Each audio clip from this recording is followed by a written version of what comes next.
कई लोग होते हैं ना, वो थोड़े समय कुछ बाहर रह के आ जाएं तो उनको अपना देश अच्छा नहीं लगता, अपना घर परिवार अच्छा नहीं लगता, बड़ा बुजुर्ग अच्छे नहीं लगते।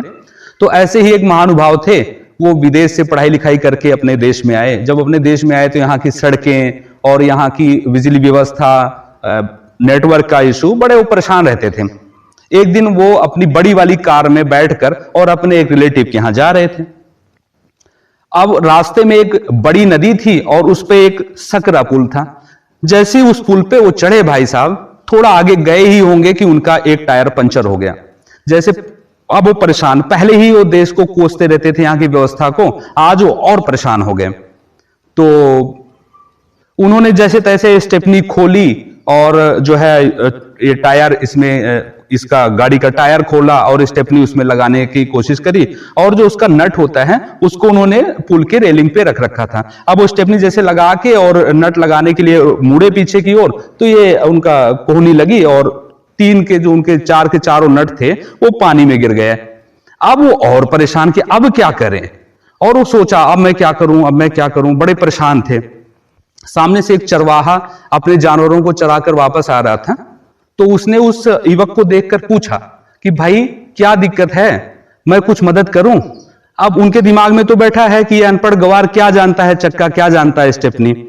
तो उन्होंने बोला कि तू मेरी मदद क्या करेगा भाई, तू अपने रास्ते जा। उसने बोला अगर आप बताओगे तो हो सकता है मैं आपकी कोई मदद कर सकूं।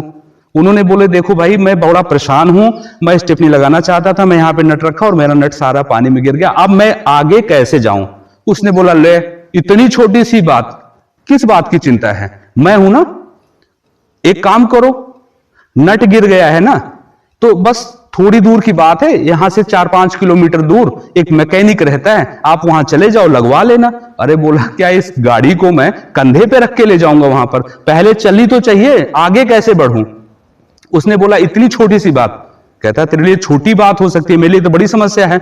उसने बोला कोई प्रॉब्लम नहीं है, आप सिंपल सा एक काम करो, सारे जो 3 नट और मतलब तीनों टायर के से एक एक नट निकाल के इसमें लगा लो, 3 नट इसमें भी हो जाएंगे और इससे आप बड़े आराम से 4-5 किलोमीटर धीरे धीरे चले जाना, वहां दुकान है वहां पर लगवा लेना और आगे बढ़ जाना।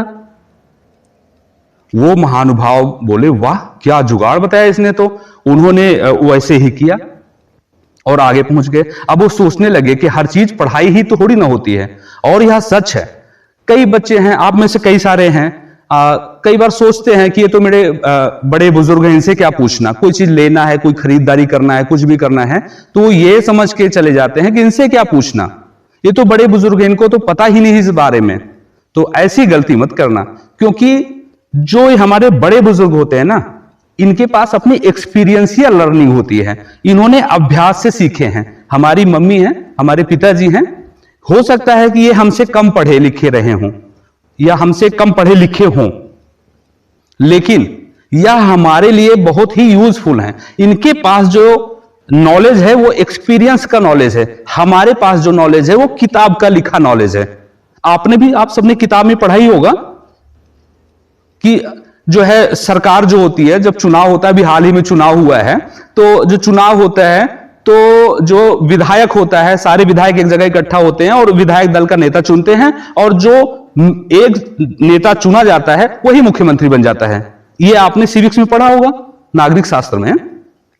लेकिन क्या ऐसा होता है? नहीं होता, क्योंकि सारे विधायक इकट्ठे होते हैं, प्रोसेस तो पूरा करते हैं, लेकिन मुख्यमंत्री कौन डिसाइड करता है? वो दिल्ली में बैठा हाईकमान। आपका बंदा है तो कौन डिसाइड करेगा? विधायक नहीं डिसाइड करेंगे, डिसाइड करेंगे केजरीवाल साहब। कांग्रेस का बंदा है तो कौन डिसाइड करेगा? सोनिया गांधी, राहुल गांधी, कि मुख्यमंत्री कौन बनेगा।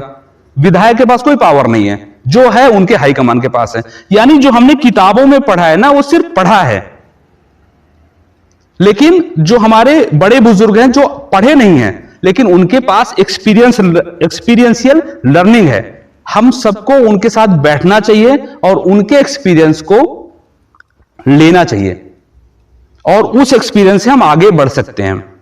तो ये चीजें हमने आपको बताई, जो मेरे पास थी वो मैंने आपको पहुंचाई, कि बड़े बुजुर्गों का सम्मान करो, उनके ज्ञान का सम्मान करो और उनके काम का सम्मान करो, तभी हम आगे बढ़ सकते हैं।